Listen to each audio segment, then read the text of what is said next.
Good morning. It's the Health Ambassador coming to you live. Not really. Be live in a little bit. So I want to talk to you about minerals. I'm an expert on minerals, especially magnesium. And the reason for that is my practice and how I've experienced it and applied it into my that knowledge and created wisdom from the knowledge I've shared with others, and they've actually applied that, which is basically wisdom, to help them on their journey of recovering their health. Dr. Carolyn Dean is one of the foremost medical doctors and experts on magnesium. The research she gets most of her research from are from a team of scientists. They're both husband and wife, and they are the leading experts in North America on magnesium and the studies. And there was a symposium, a meeting of over 400 health professionals from around the world that met in Bethesda, Maryland about 3.5 years ago. And they discovered, they used to believe that it was involved in 300 enzymatic activities in the body. It's actually involved in close to 1,000, at least 600 plus. And we continually learn about it. 70% of Americans are deficient in magnesium and other minerals and trace minerals. Those minerals that are deficient in, but magnesium, they're deficient in 70% or more Americans, according to a study on over 100,000 people and questionnaires across the last 5 or 6 years. Magnesium's involved. The main function is to produce energy for the mitochondria, which is actually what produces energy for the whole body. And we have roughly about 40 trillion cells in the body, and we have about 400 to 500 mitochondria per cell.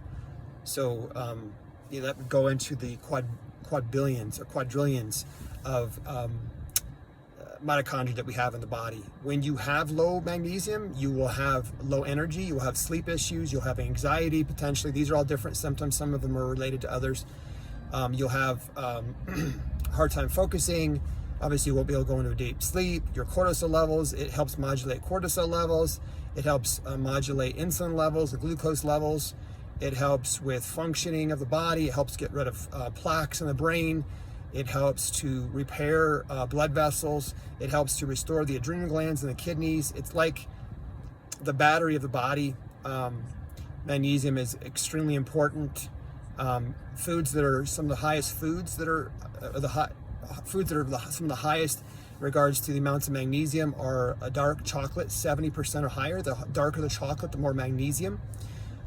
You have sunflower seeds, pumpkin seeds, green leafy vegetables are fairly high, so on and so forth. So those are the foods that are high in magnesium. If you are dealing with some kind of chronic health issue, I'm sure magnesium's involved in that process somewhere. When I'm working one-on-one with clients, you can take an RBC, red blood cell count magnesium test. Blood work is not very accurate according to a lot of different scientists in the field of studying magnesium and running tests. Magnesium stored in the cells, only a small amount just to function is stored in the bloodstream, the serum. So if you're running a blood serum test, I've actually educated doctors and nurses on this. If you're running a blood serum test, it's very inaccurate. It is rare that you'll show that you're low unless you've had a major accident or trauma, or you're a teenager and you're losing a lot of blood through your cycles. So that's a very inaccurate way of determining it, the blood serum test for magnesium that most doctors run, or a BUN. So intercellular test is the most accurate. That's fairly expensive, but you can run an RBC test. It's a $45 test. You can Google and research that yourself. It'll ask you questions like where you live, and you put in your zip code. It'll show the lab within probably 2 to 6 miles from you. I would recommend going in early for that test. I'm not a medical doctor. I'm not telling you to take the test, but I'm just recommending that it could really help you to find out where your magnesium levels are. And if you ever have the test run, you can always send me an email or a comment, leave a comment in there, or we can work one-on-one in a consultation, and I can show you. The test will come back. The lab may show that your test is in the normal range, but the normal range is, you have to understand that the average person going in for a medical test or an RBC test are sick. So they take the average person, which is sick, and that's their baseline. It's completely ridiculous. It's not very scientific, but they don't understand yet the value of those tests and the magnesium levels. So I can tell you kind of where you're supposed to be. We can monitor every 3 or 4 months, 2 to 3 months if you'd like. It's only a $45 test. They just draw 2 vials of blood. It takes 5 or 6 minutes. That's why you want to go in early, so you get in and out early. You don't have to wait for a long time. And then within 72 hours, they'll give you the test results back. So that's kind of the basis for magnesium. If you're dealing with some kind of issue, you're probably low in magnesium or insufficient magnesium in your body, not enough. It's not getting to where it needs to go. So that's a little bit about magnesium. I could do a more comprehensive video on minerals in the future, but magnesium is the master nutrient. Trace minerals, magnesium chloride, and Dr. Dean's magnesium chloride would be the ones I would recommend. You start slow. You put the magnesium in about a liter of water, which is 33 ounces, and like say 2 dropperfuls, which is 200 milligrams. You can do that twice a day. I would start out with about 300 to 400 milligrams a day and increase from then.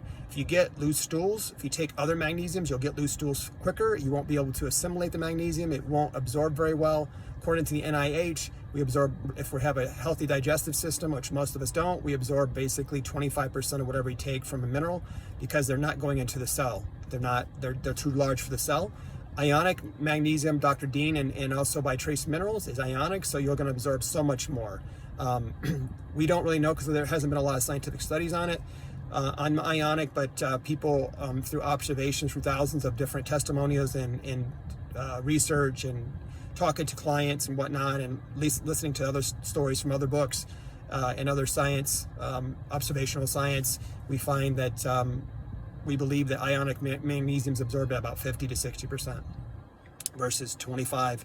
Magnesium oxide is not absorbed very well. A lot of experts are claiming it's absorbed at 6 to 10%. Citrate, glycinate absorbed about 20 to 25%. And again, ionic mineral, at least 50% from my observation and how people can handle more magnesium. Obviously, more studies need to be done on those forms, but have a blessed day and introduce and become friends with magnesium chloride or magnesium taurate. Take care. Bye.